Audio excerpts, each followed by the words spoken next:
Jail time for a Louisville woman who admits she lied to Federal Emergency Management Agency officials. 37-year-old Demetrius McMillan was sentenced Thursday on disaster fraud charges for claiming her apartment was destroyed in the April 2014 tornado when she did not actually live at the Beale Avenue residence. McMillan does have to repay nearly $16,000 and serve 8 months of house arrest. In other news now, a local volunteer fire chief has been arrested for embezzling. Nathan Van Cannon, fire chief of the Jumpertown Fire Department, was served a search warrant at his residence last week.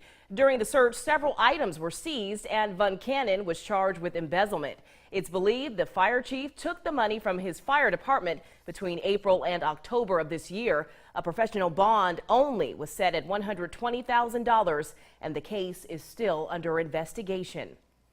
The Columbus teen shot in the head during a dangerous game has died. 17-year-old Tavares DeLoach died Wednesday afternoon. Lowndes County Coroner Greg Merchant confirming his passing yesterday morning. Columbus police were called to 149 Poplar Street Tuesday night. Witnesses told officers that DeLoach talked about Russian roulette and put one bullet in a gun. The second time he pulled the trigger, the gun fired. Investigators say forensic evidence supports the information witnesses gave to officers.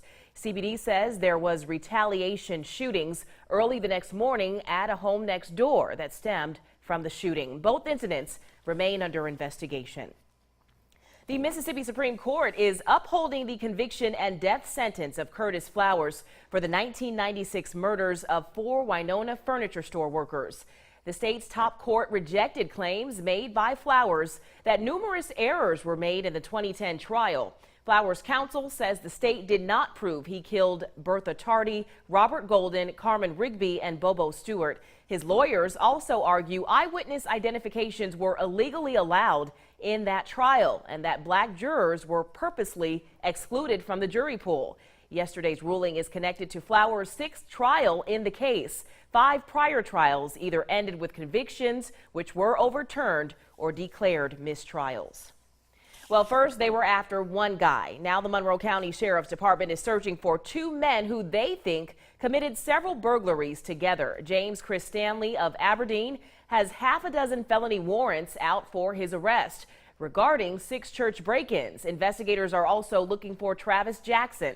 Monroe County Sheriff Cecil Cantrell says Jackson was a person of interest at first, and now they have enough information for an arrest. Cantrell says he believes the 2 men committed the weekend crime spree, burglarizing one church after the other. The break-ins happened in the southeast part of the county between Saturday night and Sunday morning. If you have any information on Stanley's or Jackson's whereabouts, call the Monroe County Sheriff's Office at 369-2468. Following a security check, the Columbus Air Force Base has reopened its front gate and some surrounding buildings. According to a spokesperson, CAFB canines were alerted during a routine delivery inspection around 11 yesterday morning. The dog team signaled that a household goods shipment was potentially unsafe to enter the base. The main gate, visitor control center, exchange, commissary, and other buildings were closed until around 1 p.m. A boil water notice has been issued for all Parks utility customers. The company states there will be a water outage today from 10 a.m. until 3 p.m. Parks Utilities will be working to fix a line break and advise that all customers boil their water until further notice.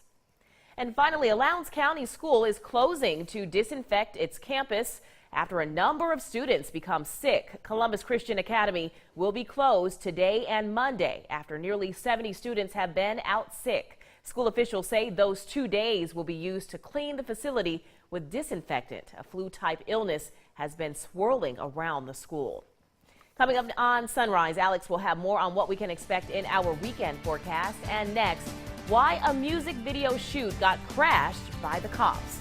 Don't go anywhere. More Sunrise after the break.